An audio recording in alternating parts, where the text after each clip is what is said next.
The Armour of God, Part 3. Ephesians 6:16. Above all, taking the shield of faith, wherewith ye shall be able to quench all the fiery darts of the wicked. As mentioned in verse 15, with the truth we perceive evil from good, and without that truth we can't have the shield of faith, for faith comes from knowing the truth and knowing who provides that truth. This you will see as we break down this verse. Above means superimposition, that is to lay or place on or above something else. Faith lays the order of the other armors of God. The word all means every, the whole, all manner of. Taking means to receive up, to get hold of, repetition, intensity. So we are to get hold of, with repetition and intensity, the shield of faith. Shield, in the Greek concordance, means a large shield that is door-shaped, a portal or entrance, literally or figuratively, a gate. You can choose to open that gate or close that gate, and if you don't know the truth, you may open it to the wrong person, that is, let your guard down. The shield of faith is to protect you, and only you can decide who you need protection from. Therefore, you need the guidance of the Holy Spirit. This type of shield will protect your entire body. Why do we need to protect our entire body with the shield of faith? We need to protect our entire body because any part of us can be attacked by the enemy, and we need to be on guard and ready to protect ourselves, whether that is the mind or the physical body. What is faith? Faith in the Greek concordance means persuasion, in other words, credence or moral conviction of religious truth, or the truthfulness of God or a religious teacher, especially reliance upon Christ for salvation. The system of religious truths itself, assurance, belief. Now, do you see how truth ties in? If you don't know the difference between evil and good, how can you operate the shield of faith? Your entire being is exposed to deception, mental anguish, and physical danger or sickness. It also says faith is credence, that is the belief that something is true. It is the quality of being believed or accepted as something true or real. Without credence, you can't be a warrior or leader. Being a warrior leader is more than protecting yourself and your circle. It is about influencing the masses to your truth, the truth. It is with this truth, this moral conviction, credence, that we change the world.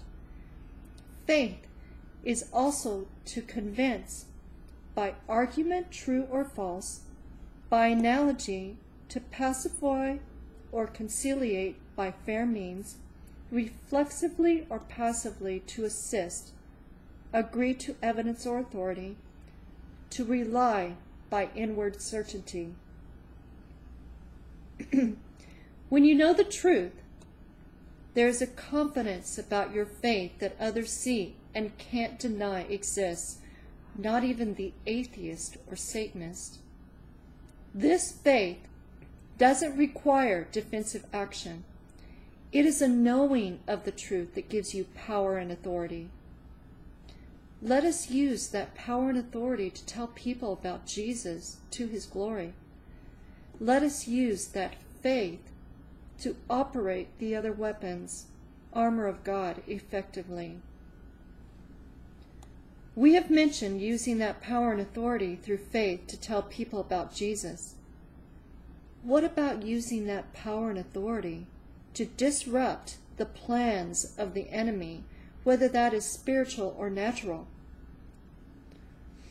let us continue with this verse. When we discuss this next section, keep in mind there is nothing you can't do by faith when you know the truth and live by the truth. The next section of verse 16 states, wherewith ye shall be able to quench all the fiery darts of the wicked. Wherewith means at which place, that is where. There's power in that word where. Where depends on your faith. How often depends on your faith. So, where what? Where is implying where ye shall be able to quench the fiery darts of the wicked. Able means be able, can, be possible, and be of power. Again, your ability depends on your faith, not your faith in yourself and your natural ability, but your faith in God, that you can do the impossible through Him. Quench, in the Greek concordance, means to extinguish, literally or figuratively, go out, quench. Quench, in the dictionary, means to put out, a fire, for example, to put an end to, destroy, suppress, that is forcibly put an end to, squelch, that is to crush by, or as if by trampling, squash. Squelch, again in the dictionary, means to put down or silence. I hope you get an idea of what we are supposed to do as Christians. This is not pansy stuff. This is warrior action. We are called to be warriors. So, let's continue. What are we supposed to quench? We are to quench all. That means every, any, the whole, not some, not a few, but all. All what?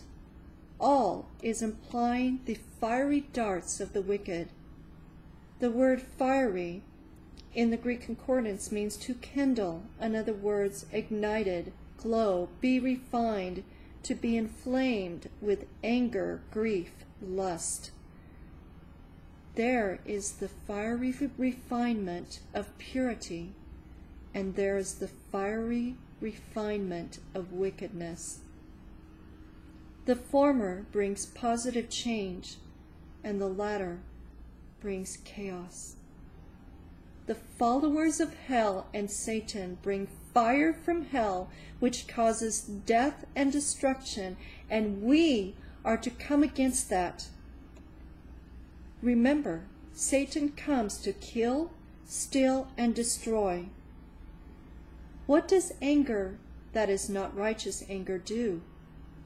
It causes destruction. What does grief do? If it isn't controlled and becomes depression, it creates death. And lust, it also causes destruction. Where we focus our eyes and mind on will either create death or life. Satan and his followers want to fill your mind with hopelessness, and yet God didn't bring hopelessness. He brings life and victory. If we want victory, we must quench the fiery darts of the wicked. We were called to victory.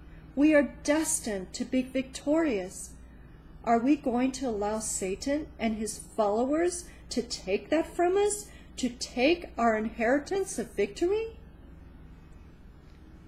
Darts in the Greek concordance mean a missile, that is spear or arrow.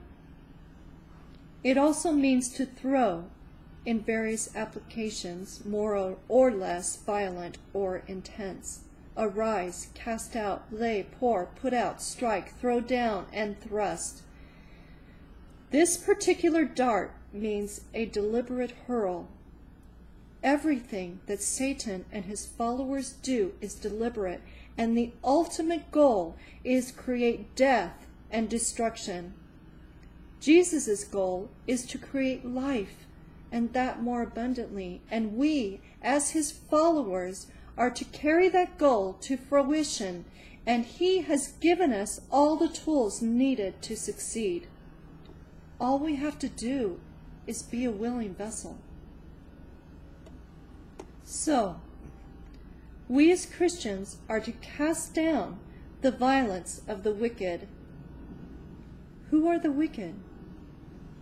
The Greek concordance gives a very broad term for wicked. It means hurtful, that is evil, figuratively calamitous, morally culpable, that is derelict, vicious, vociferous, mischief, malice, bad, evil, grievous, harm, lewd, malicious. Culpable means guilty of doing something wrong. In this case, morally guilty of doing something wrong. Derelict means neglectful of duty or obligation. Does that not apply to our government? Vociferous means atrociously wicked.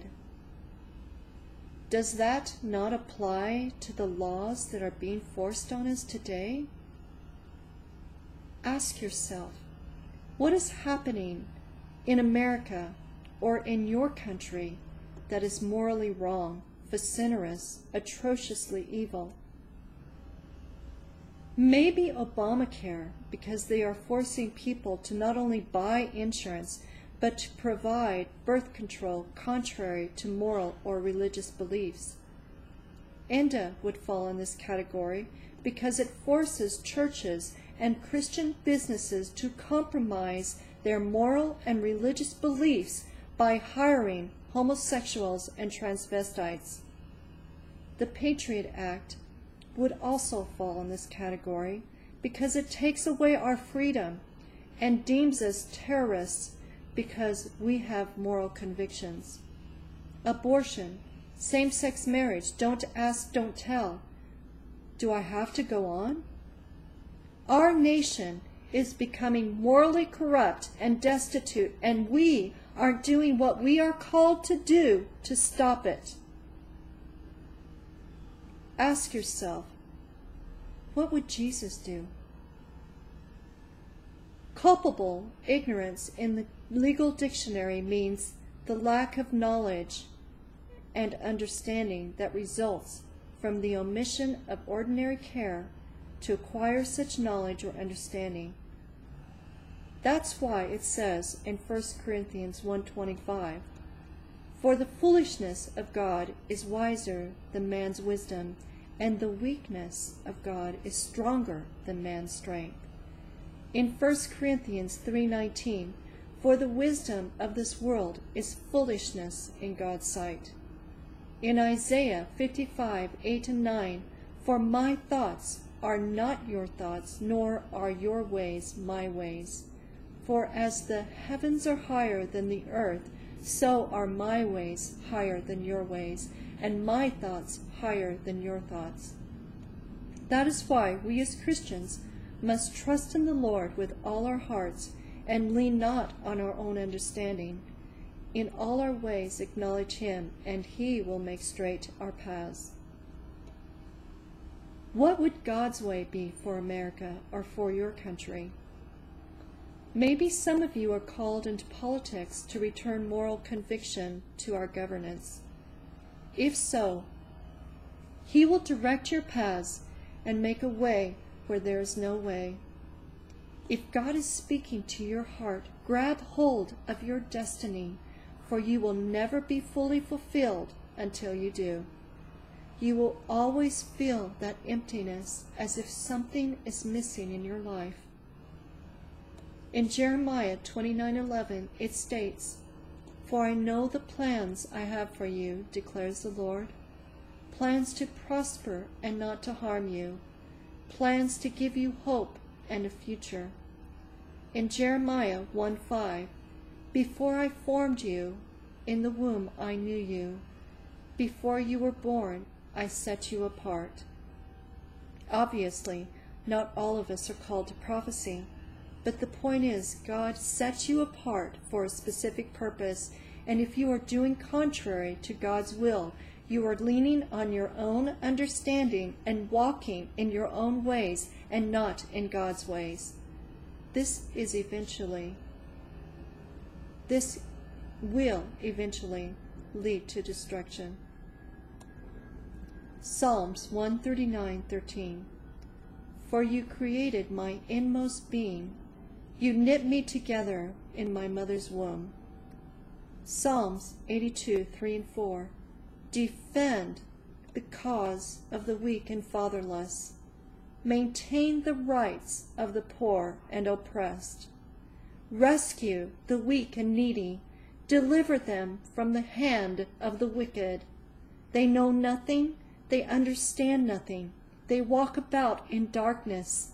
All the foundations of the earth are shaken. Throughout the Bible, it encourages us to seek God's wisdom and understanding. And if we do ask, He will give. If we walked in God's wisdom and understanding, would He not want us to rescue the weak from darkness and deliver them from the wicked, that is, those that oppress, those who are malicious, those who are evil and want to do harm?